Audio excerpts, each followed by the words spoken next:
Dubai, जहाँ पूरी दुनिया से लोग पैसा और शोहरत कमाने आते हैं। हमारे आज के गेस्ट भी 1993 में इंडिया से दुबई गए। उन्होंने वहां पैसा भी कमाया और नाम भी। लेकिन एक सुबह उन्होंने न्यूज़पेपर की एक हेडलाइन पढ़ी जिसमें एक आदमी के मर्डर के जुर्म में 17 लोगों को फांसी की सजा सुनाई गई थी। इस शख्स ने लड़पनी से उन 17 मासूम लोगों को फांसी से बचाया, लेकिन वो सिलसिला वहां रुका नहीं। ये शख्स अब तक सैकड़ों लोगों को जाने बचा चुका है। चलिए मिलते हैं एसपी सिंह ओबरॉय से। जरूरी नहीं जो खरे सोने सा है वो हमेशा चमके भी। जरूरी नहीं जो फकीर भटक रहा है मस्ती में वो गुम है कहीं। बरगद का बूढ़ा पेड़ तूफान में टूटकर बिखर जाए ये होगा नहीं। और वक्त का दीमक विश्वास की गहरी जड़ों को खोखला कर पाएगा नहीं। तो ये होगा जरूर कि राख से उठेगी चिंगारी और अंधेरों का सीना चीर कर निकलेगा उजाला और घने जंगलों से निकलेगा रास्ता और उस पर चलेगा एक मतवाला।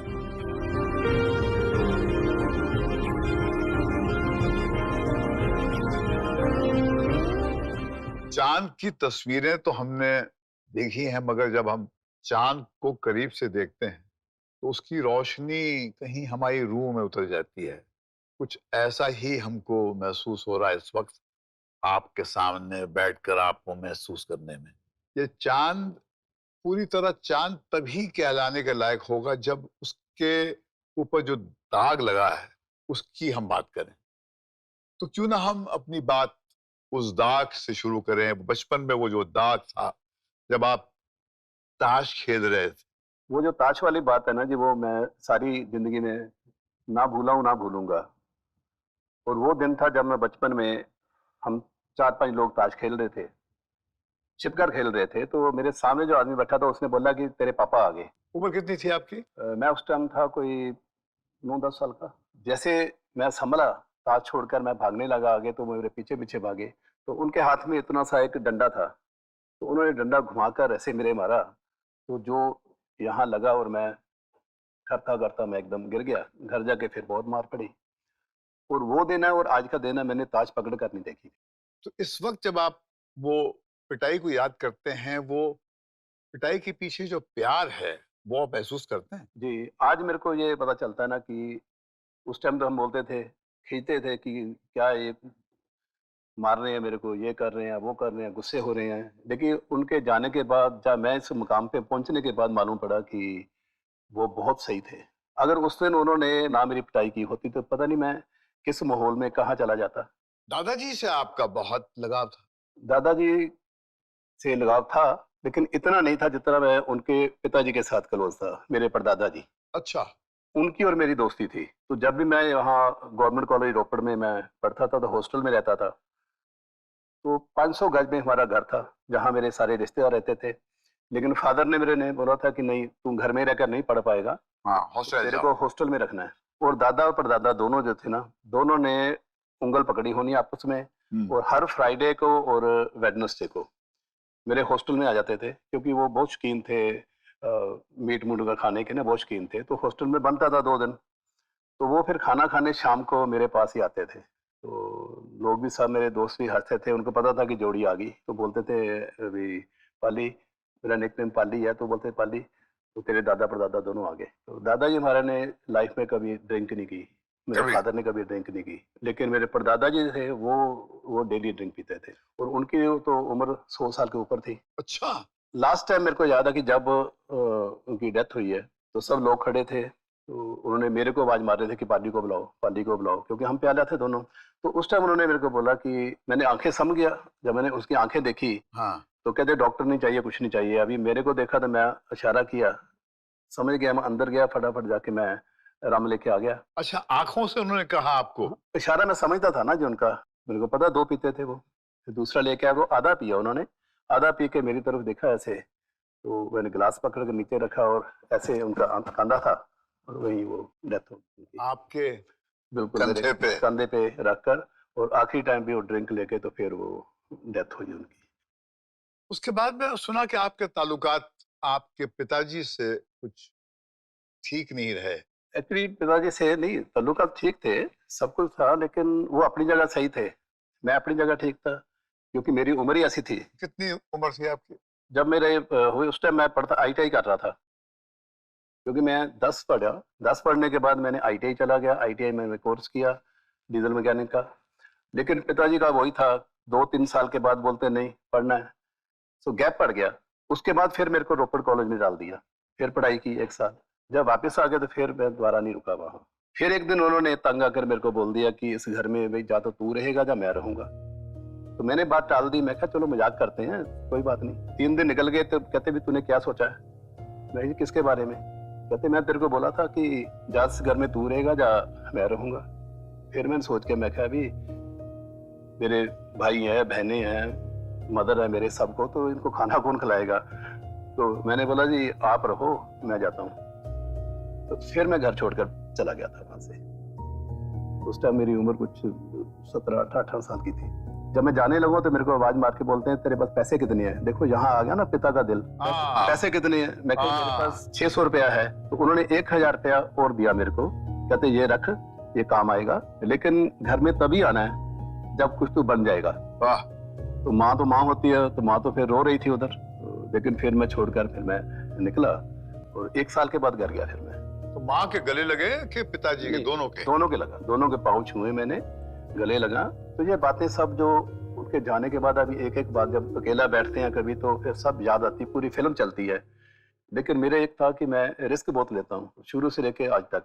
और वही बात जो मेरा दोस्त था महेंद्र सिंह, जब मैंने उसको बोला कि मैं जा रहा हूँ भैया घर छोड़ के, तो बोलता है फिर मैं भी साथ चलता हूँ। मैं कहा यार मेरे घर में तो प्रॉब्लम है, तेरे को क्या तकलीफ है, तू क्यों जाएगा? कहता तू अकेला कहाँ जाएगा? फिर मैं आ रहा हूँ।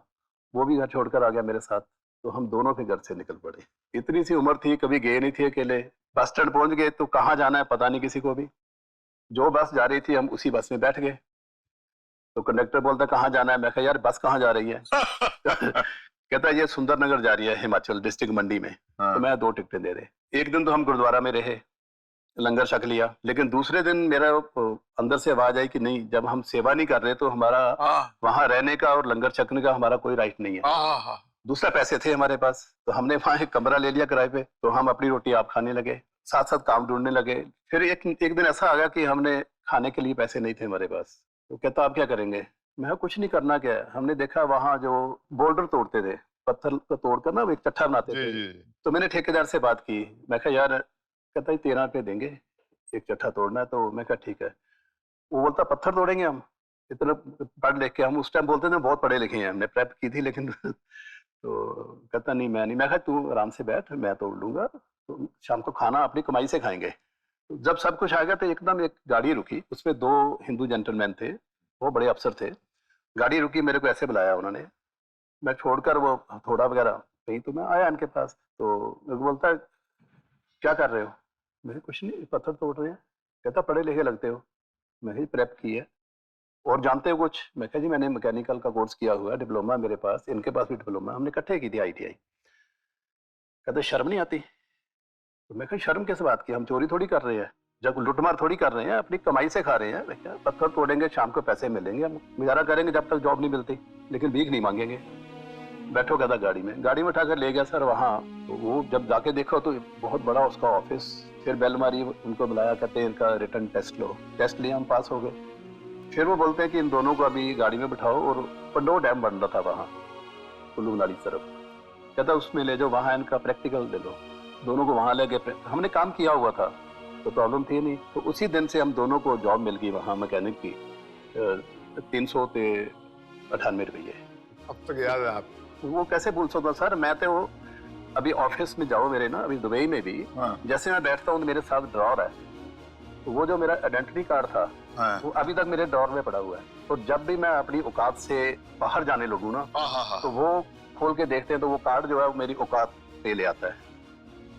और एक बात जो बहुत अच्छी थी उस टाइम, कि हमारे में आज तक कोई मेरा तेरा नहीं आया, महेंद्र में और आप में। उससे अच्छा आदमी इंसान मैंने ना लाइफ में देखा। मेरे से 1000 दर्जे बेटर मैं बोल सकता हूँ। क्या बात।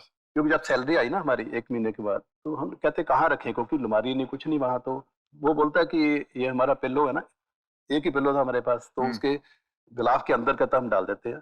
तो हम दोनों की सैलरी इकट्ठे करते थे, उसके अंदर डाल देते थे, और फिर जिसको जितनी ज़रूरत है, वहाँ से खर्चता रहता था। देखो मेरे को कोई ऐसा नहीं है कि मैं ड्रिंक लेता था शुरू से, तो वहाँ भी लेता था। तो मेरी तनख्वाह जो वो ड्रिंक में चली जाती थी, उसने लाइफ में कभी टच नहीं की। लेकिन आज तक उसके माथे में कभी मैंने शक्ल नहीं देखी कि आप ड्रिंक पीते हो, पैसे मेरी तनख्वाह भी जा रही है। कभी हिसाब ही नहीं किया। क्या बात। महीने के एंड में फिर हम देखते थे कि पैसे बचे कितने हैं, तो हमने वो निकालना कितने बचे हैं। तो हर महीने अगर उसने पैंट सिला ली, तो मैंने शर्ट सिला ली। नेक्स्ट मंथ ही चेंज हो गया कि उसने पैंट, मैंने शर्ट, मैंने पैंट, उसने शर्ट। सो ऐसे हम हर महीने कपड़े लेते। घर में तो पैसा भेजते नहीं थे, तो एक 398 रुपए की नौकरी लेकर मैं सोचता था कि हम बहुत कुछ बन गए हैं। लेकिन फिर यहाँ बात खत्म नहीं हुई। जैसे मैंने पहले बताया, तो हम काम से वापस आए हैं, 5 बज गए थे, 5 सवा 5 उतरे। घर आए तो आगे टेलीग्राम पड़ी हुई। टेलीग्राम में था कि कल इंटरव्यू आपकी होशियारपुर में 10 बजे। तो मैं खुश, मैं कहा महेंद्र ले, अभी लॉटरी निकल गई, अभी हम दुबई चलेंगे। वो भी खुश हो गया, लेकिन फिर बोलता, कहता चुप करके बैठ जा, कहता अपना खाना खुना बनाए तो छोड़ दे। मैं क्यों? कहता टाइम देख क्या हुआ है, अंधेरा शुरू हो गया, सर्दियों के दिन थे उस टाइम। अच्छा हम थे उस टाइम रियासी पुंछ साइड। अभी वहां से आगे जाए कटड़ा जाएंगे तो 43-44 किलोमीटर कटड़ा था। कोई गाड़ी नहीं, कोई लाइट नहीं, कोई रास्ता नहीं पता। फिर बैठ गए।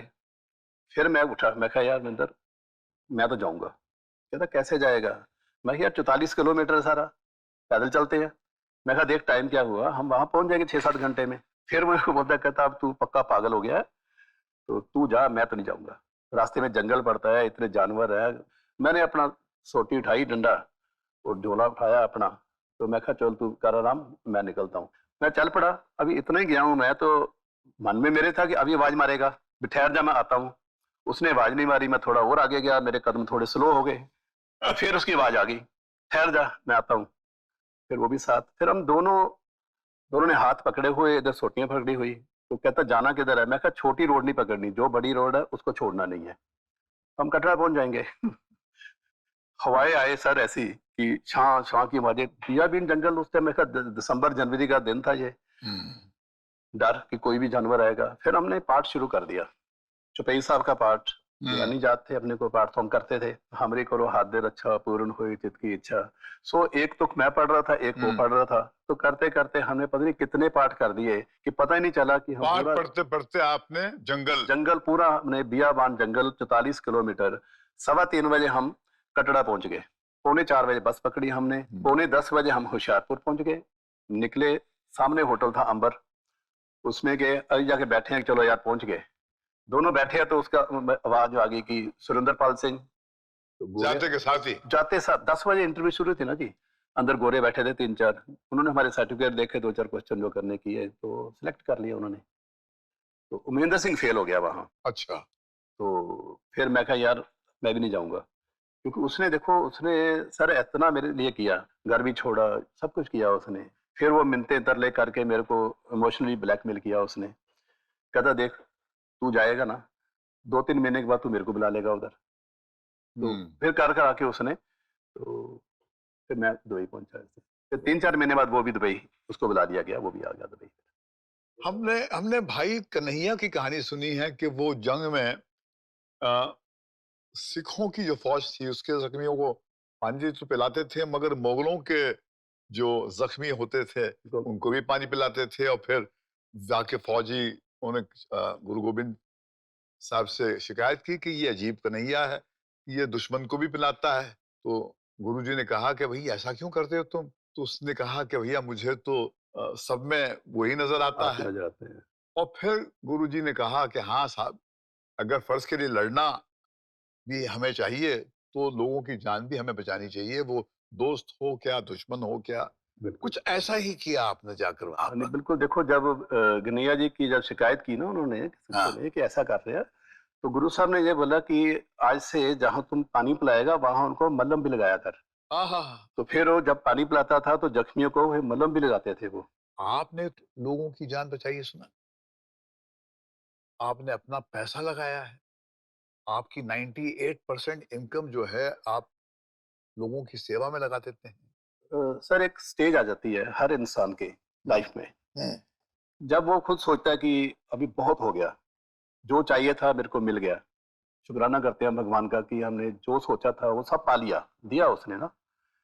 तो ऐसा ही कुछ मेरे साथ भी ऐसा मोड़ आया लाइफ में। बहुत पैसा कमा लिया था आपने। इसके ऊपर नहीं चाहिए था मेरे को, हम्म, क्योंकि खर्च कहाँ करने हैं सर, कुछ खर्चे के लिए भी चाहिए ना जी। एक दौड़ लगी हुई है ना, हर इंसान की लगी हुई है कि मैं इतनी कंपनियां खोल लूं, होटल बना लूं, ये कर लूं, वो कर लूं, सब करता है आदमी, लेकिन एंड क्या है? हम्म। कुछ नहीं। ये हुआ कैसे? ये अचानक कैसे आपको ये फितूर, ये पागलपन? मैं होटल में बैठा था अपने ऑफिस में, हम्म, तो सुबह आया हूँ मैं 8 बजे। मैं टाइम का बहुत मैं पंक्चुअल हूँ। तो उस टाइम मैं ऑफिस बैठा था, अखबार पढ़ी मैंने, तो फ्रंट पेज की न्यूज थी कि एक पाकिस्तानी नागरिक मिशरी खान के कत्ल के केस में 17 भारतीयों को फांसी की सजा सुना दी गई। मैंने न्यूज पढ़ी, फिर रख दी, फिर मैं देखूं, मैं क्या, मेरे दिमाग में ऐसा एक आया कि मर्डर एक हुआ है, हम्म, फांसी 17 लोगों को, हम्म, ये कैसे मुमकिन है? दूसरा, फिर वहां मेरे काफी अच्छे ताल्लुकात से ऑफिसर्स के साथ, जेल डिपार्टमेंट के साथ, तो मैंने फिर परमिशन मांगा। मैं कहा मेरे को परमिशन चाहिए कि मैंने इनको मिलना है सबको।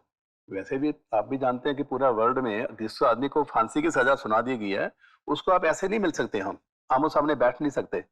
सेल बने हैं, सेल में से हम फोन पे बात करेंगे या, मैं कहा नहीं, मेरे को तो ऐसे मिलना है 17 लोगों को।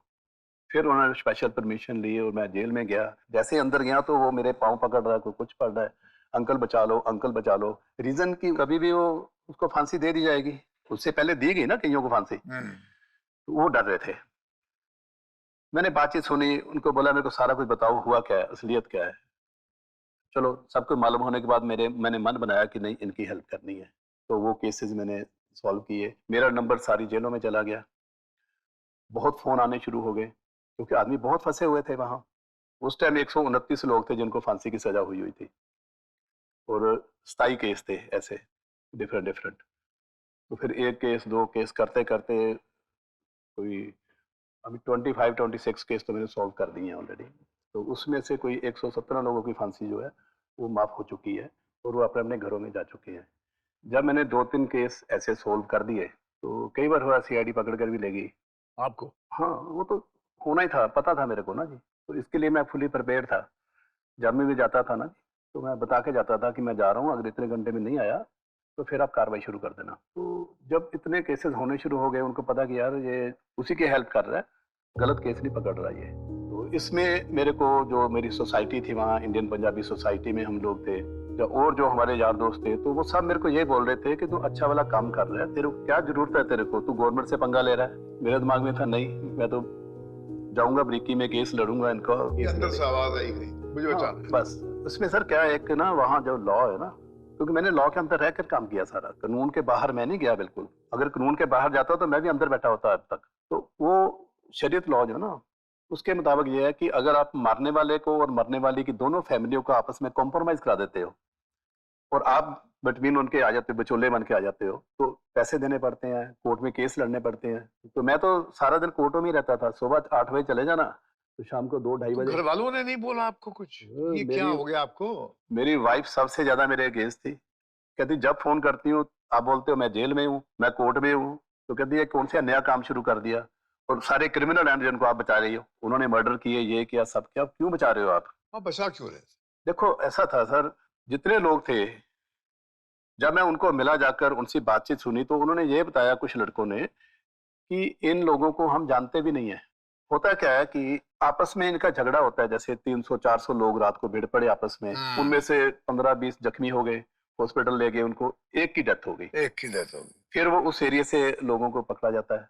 उस केस में क्या था, जब मेरे को श्योर हो गया मैं कि इनमें से ये जो लोग हैं ये इनोसेंट है, अगर ये जानते हुए भी मैं अगर इनकी हेल्प नहीं करूंगा, जो कि मैं पैसा खर्चने के बाद इनको छुड़ा सकता हूँ फांसी, नहीं छुड़ाऊंगा, इनको फांसी दे देगी, तो सारी जिंदगी मैं अपने आप को कोसता रहूंगा कि ये पैसा तेरे किस काम आया। अगर तू पैसा खर्च के उनकी जान बचा लेता तो आज उनको फांसी ना होती। ये बात मेरे दिमाग में घर कर गई। जो भी क्राइम जो इंटेंशनली किया जाता है, जैसे कि मर्डर कर दिया, रेप हो गया, या ड्रग्स का केसेस हो गए, ये मैंने आज तक एक भी केस नहीं लिया। 17 लोगों को मैं उस टाइम 8.5 करोड़ रुपया खर्चा था मैंने, 1.4 मिलियन यूएस डॉलर, 1.5 मिलियन शायद। उनको ले आया मैं घर, दरबार साहब लेके आया सीधा, तो वहीं सब मीडिया था, सब था, तो वहां जाके अरदास की, अखंड पाठ रखा वहां। तो इन्होंने भी जो पश्चाताप था वो किया उन्होंने। तो कहने की बात की उसमें जो आदमी इनोसेंट थे उनकी शादियां भी हो गई, उनके बच्चे भी हो गए, सब टच में है। पैसा कहाँ से आता रहा मेरे को ये भी नहीं पता। जितनी जरूरत होती थी मैं हाँ कराता था। जिस दिन ये केस मैंने किया, मैंने कोर्ट में, मेरे को जज साहब ने पूछा कि भी रजामंदी से हमारा हो गया तो पैसे देने थे, तो कहते कितना टाइम चाहिए आपको। तो मैंने अपना अकाउंट देखा कि मेरे अकाउंट में कितने पैसे, तो मैंने उनको बोल दिया जी सर मेरे को 2 महीने दे दें। तो रमजान शुरू होने वाली थी, कहते नहीं 2 महीने नहीं मिल सकते, जा तो आपको मिलेंगे 10 दिन, जा फिर मिलेंगे आपको 4 महीने। फिर मैं सोचा, मैं कही अभी वो एग्री किए हैं वो पाकिस्तान फैमिली, अगर लंबा टाइम पड़ गया तो मुकर ना जाए वो। तो मैंने बोला ठीक है जी मेरे को 10 दिन दे दो आप। 1 हफ्ते बाद ही मैंने पैसे जाके कोर्ट में जमा करा के तो उनको कर दिया। जो आपने बात की थी ना पहले, जो कि कोई वितकरा नहीं है सर, मेरे को जो शारजा पुलिस अथॉरिटी जो है, जो जेल अथॉरिटी है, 4 बार मेरे को ऑनर कर चुके हैं वो। तो मैंने उसको पूछा, मैं कहा भी आप जेलों में मैं काम कर रहा हूँ, बंदों को छुड़ा रहा हूँ, आप मेरे को पहले अगेंस्ट थे मेरे, अब आप मेरे को ऑनर कर रहे हैं। तो उन्होंने जो बात की मेरे को, कहते कि इसलिए कर रहे हैं कि आपने टर्बन सिख के लिए काम नहीं किया, आपने हिंदू के लिए भी काम किया, मुस्लिम के लिए भी काम किया। ये जितने आप गिनती देख रहे हैं ना जी, 117 लोगों की हुई है, 2 की अभी बाकी है, वो भी हो जाएगी। इसमें से सर पंजाब के लोग थे, हरियाणा के हैं, महाराष्ट्र के हैं, नेपाल है, श्रीलंका का लड़का है, फिलीपीन का है, और सबसे बड़ी बात है 5 लड़के जो बांग्लादेश के थे, जिनका पैसा मैंने देके उनकी फांसी माफ कराई। और इसके ऊपर जिसका विरोध हुआ था बड़ा, वो बोलते थे कि पाकिस्तान तो हमारा दुश्मन मुल्क है, आप उनकी क्यों हेल्प कर रहे हो। 16 लोग थे पाकिस्तान के डिफरेंट केसेस में, तो उनको भी जो बचाया, फांसी उनकी माफ हुई, और उनका जो ब्लड मनी था वो भी मैंने अपनी पॉकेट से दिया। इसलिए उन्होंने बोला कि कोई वितकरा नहीं है। फिर एक बार ऐसा हुआ कि कोर्ट की जो ज्यूरी बैठती है, मैं गया उनके पास, उस दिन 12 लोगों की फांसी माफ कराई थी, तो मैं गया कि उनको थैंक्स करने की, कहते नहीं थैंक्स हमने करना है। आए, मेरे को कलावे में लिया, माथा चूमा मेरा, जो चीफ जस्टिस थे, कहता आपको पता नहीं आपने क्या किया है। कहता 3 काम किए। कहता सबसे पहले जो आपने किया कि जिस आदमी को फांसी की सजा होनी है आपने उसको बचा दिया, उस बच्चे को उसकी वाइफ के पास या उसकी माँ प्यो के पास या बहन भाई के साथ या बच्चों के साथ उनको मिला दिया जाकर, जिसकी उनको उम्मीद नहीं थी कि ये फांसी के ऑर्डर के बाद वो लोग वापस घर में आएंगे। एक घर बस गया। दूसरा कहता आप जब ब्लड मनी देते हैं, जो आदमी यहाँ कमाने के लिए आया था वो सारी जिंदगी लगा रहता तो इतना पैसा नहीं कमा सकता था जो आप पैसा उनकी फैमिली को दे रहे हो, जिससे उनकी लड़कियों की शादी भी हो रही है, उनका घर बार भी बन रहा है, उनका बिजनेस भी स्टार्ट हो रहा है इतने पैसे से, तो वो घर बस गया। तो ये 2 काम अच्छे हो गए। तीसरा ये हो गया कि हमारे हाथ बंधे होते हैं, जो कानून के मुताबिक जो डॉक्यूमेंट्री प्रूफ आएगा हमने ऑर्डर देना ही देना। वो कितना जब ये लड़के हो जाते हैं तो फिर उस रात हम भी सुकून से सोते हैं कि कहीं गलती से भी अगर हमारे से ये गलती हो जाती, किसी ने कुछ कसूर बेकसूर है उसको हम फांसी सजा दे देते, तो हमने अल्लाह को जवाब देना जाकर। तो मैं कई बार देखा जब मैं कोर्ट में जाता था तो वो जैसा थोड़ा मुस्कुरा देते थे। कहता नहीं, वो कहता इसलिए होता है कि कोई भी केस ऐसा चल रहा है ना जिसमें फांसी की सजा है या 40 साल 45 साल उम्र कैद की सजा है, और जब मैं देखता हूँ कि आ गया तो फिर मैं मन में सोचता हूँ कि अभी एसपी सिंह आ गया, ये लोग बच गए, तो इसलिए कहता मैं थोड़ा मुस्कुरा देता हूँ। हाँ इतना जरूर है, देखो 2010 के बाद फांसी नहीं हुई किसी को। तो इस दौर के आप भाई कन्हैया हैं। नहीं, मैं तो उनका बोलते ना कि पाँव की वो भी धूड़ भी नहीं हो जी। मेरे को पूछते हैं कि यार तू इतने पैसे दे देता है, तेरे को कुछ होता नहीं, जैसे वो दिल में होता है कि नहीं क्यों दे रहा हूँ मैं, अपनी कमाई मेरी। फिर मैं एक एग्जांपल देता होता हूँ मैं। एक तो ये है कि देखो ये भगवान ने ना ये जेब इस तरफ दिया है, दिल भी इस तरफ दिया है, तो जो जेब से निकालना है ये पैसा तो बहुत मुश्किल है, और दिल पकड़ लेता है कि नहीं क्यों तू दे रहा है किसी को। लेकिन दूसरा ये भी है कि जब हम पैसा निकाल कर एक बार बांटना शुरू करते तो दिल मान जाता है हमारी बात कि नहीं भाई अच्छे काम के लिए जा रहा है, जाने दो। और ड्रॉ में वो 398 तो पड़ा है, वो पड़ा है, वो तो मेरा वो अपनी औकात तो है कि कुछ सर उसमें तो रहना ही पड़ेगा, उसमें तो रहना पड़ेगा, रहना पड़ेगा। अब क्या बोलती हैं भाई, अब क्या बोलती हैं भाई? पटियाला से निकले हम मैं और वाइफ दोनों थे, मैं जीप चला रहा था, साथ बैठे हम जलंधर जा रहे थे। तो रास्ते में मेरे को एकदम आ गया कि मैंने मिलना था किसी को। तो फिर वो मेरे को बोलती है, कहती यहाँ भी कोई केस होगा? तो मैं चल तू बैठ, कोई बात नहीं। तो गाड़ी स्टार्ट थी, मैं निकला तो मेरे पीछे पीछे वो भी आ गई। तो जिस दिन मैं उस घर में गया, फ्लोर में था लड़का, वो उसको फांसी की सजा हुई हुई थी। पर उसकी मदर थी लड़के की, जो लड़का सारा 21 साल का। जिस टाइम उसकी मदर को मालूम पड़ा कि मेरे बेटे को फांसी की सजा सुना दी गई है, जैसे उसकी खबर आई तो उसी टाइम गिरी, मतलब पैरालाइज हो गया सारा ही उसको। तो वो बेड पे ही थी। तो मैं उसको मिलने जाता था, क्योंकि जब भी ऐसा आदमी को लेटता है ना, तो मेरी आदत है मैं जाकर उसके जो पाँव के ना, पैरों के अंगूठे थोड़ा मसलता हूँ, तो उससे वो हरकत आती है एकदम उसके, और आंखें ऐसे हो जाती हैं। तो वो उस आंखों में मैं देखा कि पानी था। फिर उन्हें ऐसा ऐसा हाथ कोशिश की ऐसे उठाने की, कि हाथ जोड़ने की कोशिश की, लेकिन नहीं कर पाई। तो मैंने उसको बोल दिया, मैं समझ गया क्या कहना चाहती है। तो मैंने ऐसा बोल के मैं कहा कोई बात नहीं, कह के तो मैं चल पड़ा। वहां से हमारा कोई 30 किलोमीटर है जो जलंधर। जलंधर तक हमने कोई बातचीत नहीं की आपस में।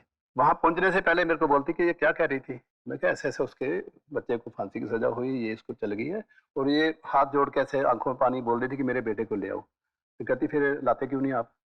मैं कहा मैं वही तो कर रहा हूँ। कहती फिर मैं आज के बाद नहीं रोकूंगी आपको, आप करो ये। आहा। वो दिन गया और उसके बाद उसने आज तक नहीं पूछा कहाँ हो, किधर जा रहे हो, कब आओगे, नेवर। और सर 3 महीने के अंदर उस लड़के को मैं लेके गया। जिस दिन वो लड़का घर में आया, हफ्ते के अंदर अंदर उसकी माता जो है बेड से उठ पड़ी। फिर मैं एक बार उनके पास लंच करके आया, वो खुद खाना बना रही, सब कुछ पहले एकदम नॉर्मल हो गया सब कुछ। ओहो। तो उनके माता पिता बोलते हैं कि नहीं, अभी सचिन था लड़के का नाम, कहते नहीं इसकी शादी आपके हाथों से होगी। तो मैं कही कोई नहीं, मैं आऊंगा। मैं गया फिर। तो रात को मेरे को बिठा दिया, अभी पंडित जी बैठे हैं, सब बैठे हैं, ये बैठे हैं। तो जहां उनके फादर मदर बैठते हैं ना, वहां मेरे को बिठा दिया गया। तो लेकिन एक अंदर से खुशी भी थी कि देखो पेरेंट्स ने अपने आप को पीछे करके कितना बड़ा मान दिया मेरे को, कि बेटा एक ही है, बेट की शादी है, लेकिन वो जो है वो मेरे हाथ से कराया गया। सर दुबई में भी क्या हुआ, एक ना, जैसे ये काम चल रहे थे ना जी, तो इंडियन कॉन्सुलेट ने, इंडियन एम्बेसी ने मेरे को कांटेक्ट किया। देखो हर काम में वो हमारे साथ रही है, इंडियन कॉन्सुलेट, इंडियन एम्बेसी, बहुत साथ दिया हमारा। मेरे साथ ही जाते थे जेलों में भी। तो उन्होंने मेरे को फोन किया, कहते वैसा 2 डेड बॉडीज हैं, उनके फिंगरप्रिंट ले गए डेड बॉडी के ना जी। तो उससे वो कंप्यूटराइज थे सारे, वो निकल गया सारा कि एड्रेस क्या है। पंजाब की थी वो डेड बॉडीज 2 जो है, वो मैं लेके आया। वो सिलसिला ऐसा शुरू हुआ कि लोगों के फोन आने शुरू हो गए। 293 डेड बॉडीज जो मैं वहां से लेके आ चुका हूँ पंजाब में।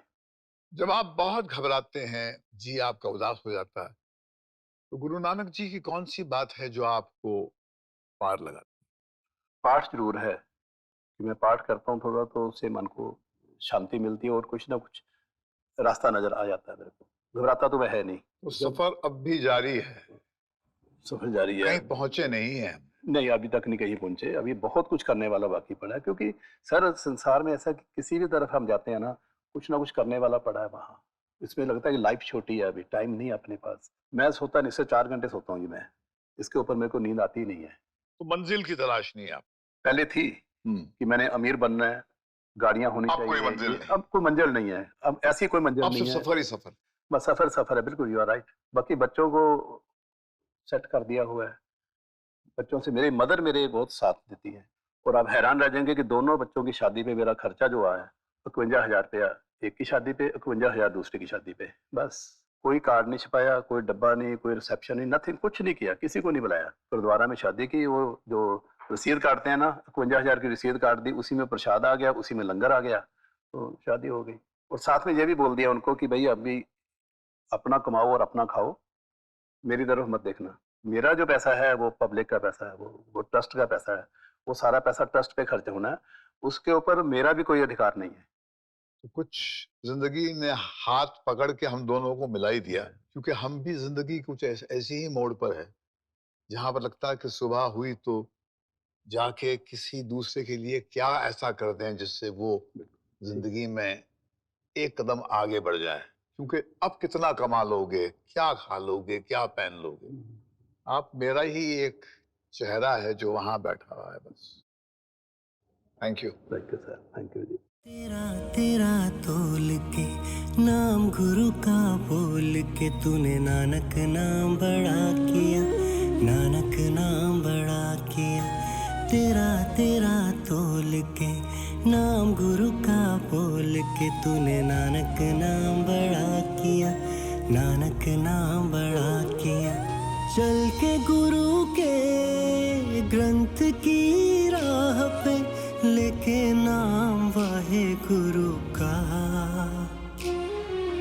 जीवन सेवा में रात दिन लगा दिया लेके नाम वाहे गुरु का।